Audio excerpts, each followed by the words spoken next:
So welcome back guys. Today I will cover the midship section. If you have not seen the part 1 yet, in which I covered the forward section, please see here. You will get a video link over here. Okay, let's get started. So let me zoom it.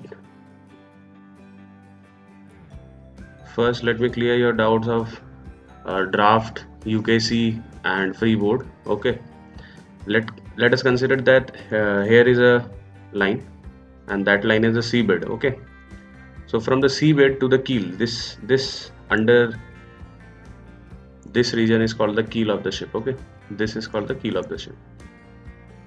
So assume a line over here, that is the seabed. Okay, so from the seabed to the keel, okay, I'm repeating it again, from the seabed to the keel is called the UKC, under keel clearance. Okay, from the keel to the water line, okay, from the keel to the water line, this is the water line. Okay, the maximum permissible draft, that is the summer load line or the water line. Okay, this is the maximum line line till which the ship can load.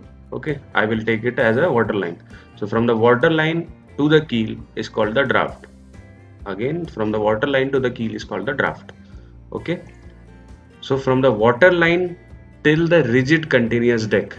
Okay, since this is a container ship, you will be confused like from the water line till here, but it's not till there. It's from the water line till the rigid continuous deck. Okay, this line is called the freeboard of the ship. Okay, so I hope that you are able to see this arrow mark over here. Okay, so over the arrow mark it's written tug. It's not necessary that on every ship it will be written tugs, but this arrow means that tugs are supposed to push from here. Why so?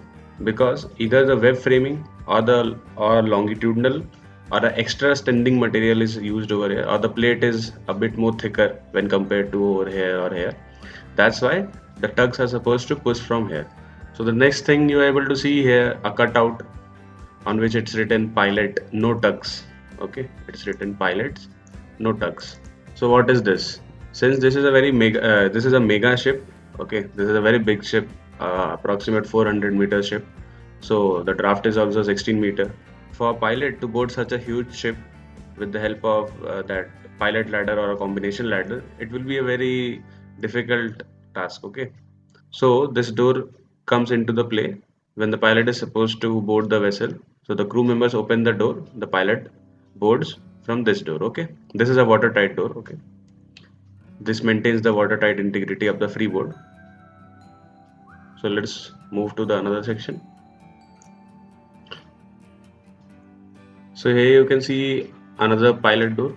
Okay, and this section is called the lower gangway. Since this ship has a very huge freeboard, so putting a gangway from here to the jetty, it will be a very big and a lengthy task. So this is the lower. This is called the lower gangway, and upper gangway is also used when required, but this is called the lower gangway. Okay, this comes out and it acts as a gangway. Okay, so let's move on. So guys, I have zoomed out a bit because in a normal ship you will find this superstructure and the funnel combined and it will be somewhere over here. Okay, but in this ship the funnel and the superstructure is separated and the superstructure is in the midship section.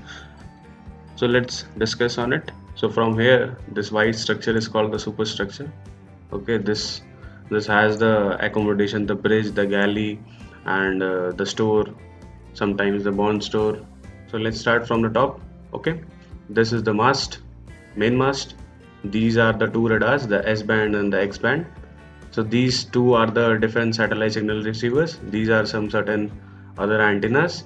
Okay, these are called the Christmas trees, and you can see a searchlight at this corner and also in this corner. Okay, and a magnetic compass is over here. Let me zoom it so that you can have a look of a magnetic compass. This is how a magnetic compass looks like.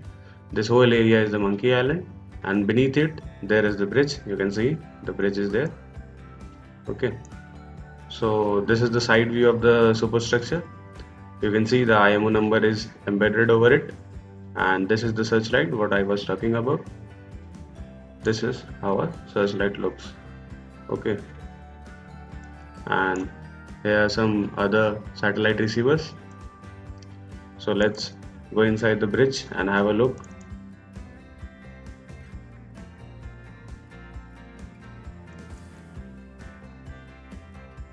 So now you are inside the command center of the ship.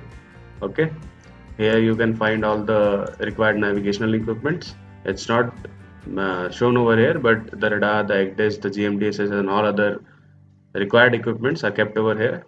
Okay, there is the bridge wings, the access to the bridge wings from inside. So coming down the bridge, you can see all the portholes. These are the accommodation of other officers, crews. Okay, and the galleys also inside it. You can see the lifeboat is over here. Okay, you can see the lifeboat and the life raft. Here's the life raft. I hope that you can see it. There are three life raft stacked together. Okay, so the lifeboat is attached to the divot. As per the SOLAS requirement, it should be attached to the divot at all times. So with the help of this divot, the lifeboat is launched during the emergency drills and during the actual emergency, so that the crew can abandon the vessel. Okay, and these life rafts are attached to the HRU. Okay, you can see a crane over here, a small crane over here. This crane is used to pick up the supply from the shore. You can see the safe working load is embedded written over it, and the company's name is also written over it. So guys, I think that I have almost covered the midship section, so I will cover the aft section in the another video. Okay, until then, please hit that subscribe button and like button and share with all your maritime aspirant friends, so that it will be helpful for them to understand how a ship actually looks like. Okay, see ya.